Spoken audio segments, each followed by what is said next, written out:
22 अप्रैल को जम्मू कश्मीर के पहलगाम में हुए आतंकी हमले के बाद भारत ने कड़ा रुख अपनाते हुए पाकिस्तान के खिलाफ सख्त कदम उठाए। सबसे बड़ा झटका पाकिस्तान को तब लगा जब भारत ने इंडस वाटर ट्रीटी को निलंबित कर दिया और पाकिस्तानी नागरिकों के वीजा रद्द कर दिए। इसके साथ ही भारत की संभावित सैन्य कार्रवाई को लेकर पाकिस्तान में खलबली मच गई है। अब जो खबर सामने आ रही है वो पाकिस्तान के भीतर के हालात को पूरी तरह बदलने वाली हो सकती है। सूत्रों के मुताबिक पाकिस्तान में जल्द ही तख्तापलट की स्थिति बन रही है और सेना ने देश के निर्णायक फैसले लेना शुरू भी कर दिए हैं। जानकारी के मुताबिक पाकिस्तान की सेना ने प्रधानमंत्री शहबाज शरीफ की अस्थिर सरकार को एक तरह से किनारा कर दिया है। कहा जा रहा है कि भारत के दबाव और अंतर्राष्ट्रीय दबदबे के चलते अब पाकिस्तान में असल फैसले सेना और आईएसआई के हाथ में चले गए हैं। इसका सबसे बड़ा संकेत तब मिला जब आधी रात को एक बड़ा ऐलान हुआ। आईएसआई प्रमुख लेफ्टिनेंट जनरल मोहम्मद असीम मलिक को अचानक राष्ट्रीय सुरक्षा सलाहकार बना दिया गया। ये नियुक्ति प्रधानमंत्री शहबाज शरीफ की मंजूरी के बिना हुई, जो ये साफ दिखाती है अब सेना का सीधा हस्तक्षेप शुरू हो चुका है। बताया जा रहा है कि पाकिस्तानी सेना प्रमुख जनरल असीम मुनीर प्रधानमंत्री शहबाज से बेहद नाराज हैं।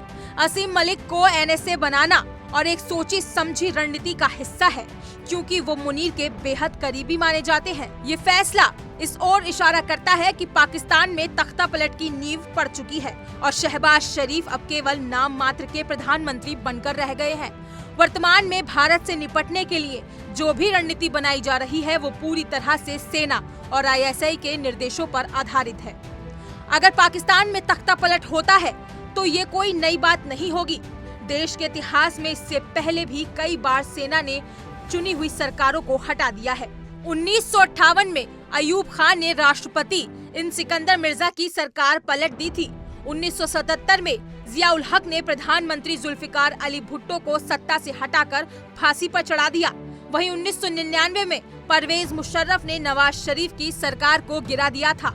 अब एक बार फिर वही इतिहास दोहराया जाता दिख रहा है। इस बार निशाने पर है प्रधानमंत्री शहबाज शरीफ। चौंकाने वाली बात यह है कि शहबाज शरीफ पिछले कई दिनों से सार्वजनिक रूप से नजर नहीं आए हैं। उनकी भूमिका अब केवल औपचारिक रह गई है। राष्ट्रीय सुरक्षा और भारत के प्रति नीति निर्धारण पूरी तरह से सेना के हाथों में चला गया है। ऐसे में ये कहना गलत नहीं होगा कि पाकिस्तान में लोकतंत्र केवल एक मुखौटा बनकर रह गया है, जो अब धीरे धीरे उतर रहा है। इस समय भारत की कूटनीति और दबाव ने पाकिस्तान की आंतरिक राजनीति को हिलाकर रख दिया है। अब सवाल ये है कि क्या पाकिस्तान एक और सैन्य शासन की ओर बढ़ रहा है? क्या शहबाज शरीफ की सत्ता अब पूरी तरह खत्म हो चुकी है? और सबसे अहम, क्या भारत के सख्त रवैये से पाकिस्तान में एक नया राजनीतिक भूचाल आने वाला है? इस खबर पर अपनी राय जरूर बताएं और ऐसी ही तमाम खबरों के लिए इंडिया डेली को सब्सक्राइब करना ना भूलें।